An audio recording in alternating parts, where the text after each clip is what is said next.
Selamat siang para netizen dimanapun kita berada, salam inspirasi bagi kita semua. Ini menarik begitu ya.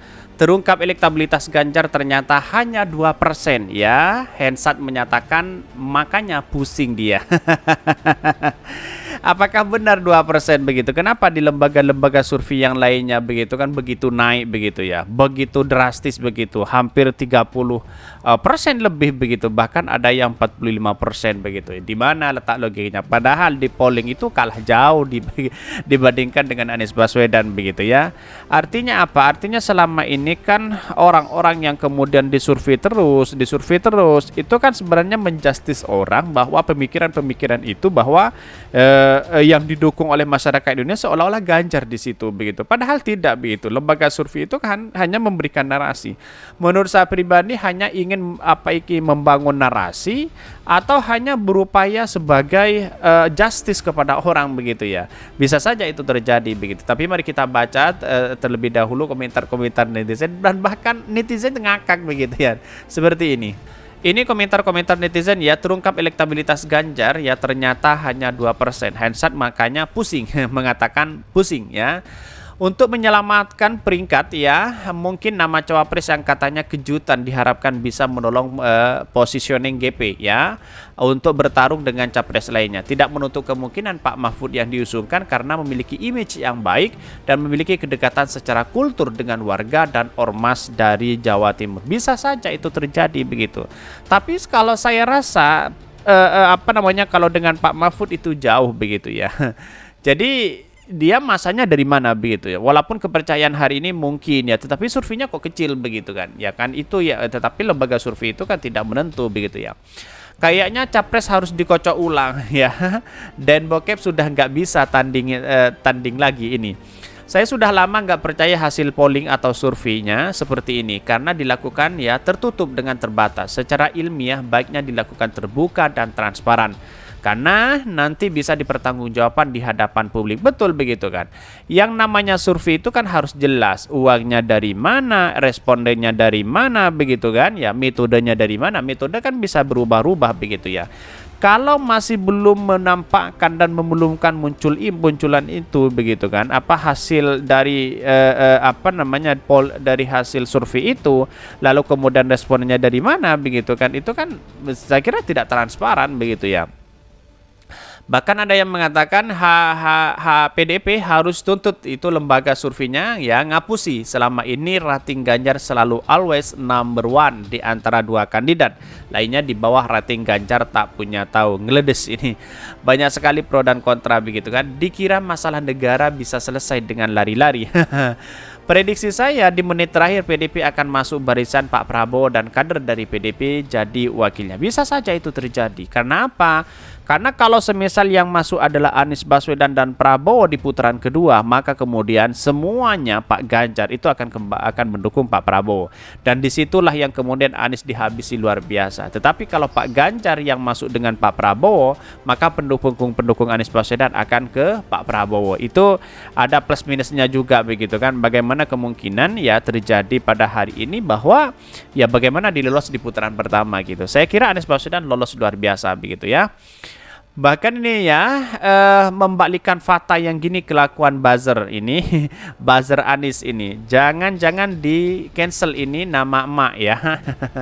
Yang pusing Kang surveinya gimana caranya lagi untuk bikin trik ngibul berikutnya. Ini banyak sekali pro dan kontra kita ya.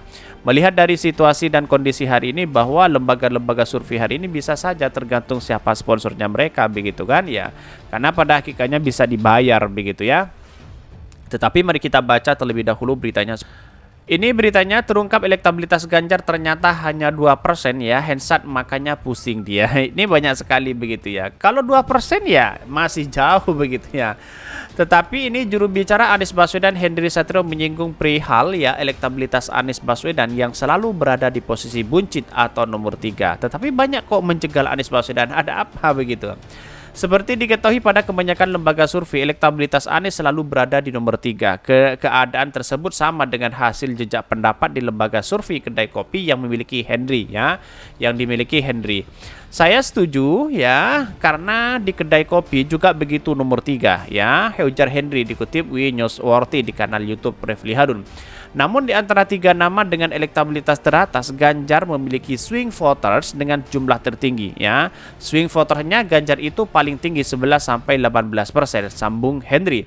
Mengambil contoh dari Litbang Kompas, ketika elektabilitas Ganjar mencapai angka 30% dengan asumsi swing voternya mencapai 18%, maka sebenarnya elektabilitas Ganjar hanyalah sebesar 2%. Kok bisa ini? Tak heran ya kubu dikabarkan kendati survei elektabilitas sangat tinggi, sementara itu swing voter Anies paling kecil sehingga ditakuti oleh pihak lawan. Angka Kompas itu misalnya Ganjar Pranowo ditaruh 30%, itu swing voternya 11-18%. Jadi sebetulnya 12% aja tuh elektabilitasnya, makanya pusing dia, swing voternya Anies tuh paling kecil, makanya ditakutkan, jelas Henry. Bahkan ia mengatakan pakar komunikasi politik itu menyinggung perihal survei elektabilitas Ganjar yang selalu dipamerkan karena sangat tinggi. Namun ada survei yang sama, swing voternya Ganjar juga tinggi, adapun tipikal pertanyaan swing voternya yaitu potensi perubahan pilihan pada responden. Bahkan memang pusing ya, memang dipasang itu benar-benar kan, tapi swing voternya juga besar ya. Swing voternya pertanyaan begini, apakah Anda masih bisa berubah? Jawabannya bisa. Nah itu yang bisa besar swing voternya, ujar Henry. Nah inilah yang kemudian pertanyaan-pertanyaan itu dipertanyakan kedua begitu. Misal ya, sekarang apakah Anda pendukung siapa dari 3 calon? Misalnya Pak Ganjar, misalnya kan mengatakan seperti itu. Orang sepakat bahwa posisinya adalah Pak Ganjar ya. Tetapi dari pertanyaan kedua, apakah Anda akan bisa berubah? Ternyata bisa berubah begitu kan. Inilah yang kemudian apa yang disampaikan oleh si Henry ini begitu kan, bisa saja itu benar begitu. Dalam artian apa? Dalam artian begini, ketika pertanyaan dari awal mengatakan Pak Ganjar, ketika yang kedua menanyakan atas perubahan pemilih, bisa saja itu berubah begitu. Misal dengan kondisi ada uang, dengan kondisi adalah Pak Prabowo, ada kondisi Anies Baswedan, kan bisa itu terjadi begitu. Setelah dikalkulasi semua, maka ya diperkirakan ya 12% begitu kan. Artinya apa? Artinya yang selebihnya itu bisa dikatakan masuk kepada Pak Prabowo, bisa ke Anies Baswedan. Ya, kalau kita melihat disimpulkan, itu akan menjadi rata. Kalau semisal ya Pak Ganjar 12, Anies Baswedan 11, terus Pak Prabowo 10, atau misal dibalik misalnya, Pak Prabowo 12, Pak Ganjar 11, Anies Baswedan 10, atau dibalik lagi misalnya, itu kan tidak ada yang kemungkinan bahwa jaraknya jauh begitu kan, karena sama-sama popularitasnya sama-sama sangat luar biasa begitu. Benar, ketika kita menanyakan seperti itu, ada perubahan, itu ada kaitan besar begitu. Ada apa? Berubah karena apa begitu kan? Berubah karena situasi, berubah karena politik, berubah karena keluarga, atau berubah karena uang. Itu kan bisa terjadi di situ begitu ya. Oke, mungkin itu yang kami sampaikan. Tonton terus channel Hodari Podcast Rakyat ini karena ada berita-berita menarik dan viral setiap harinya. Salam para netizen, salam inspirasi bagi kita semua. Jangan lupa di subscribe channel YouTube Hodari Podcast Rakyat ini.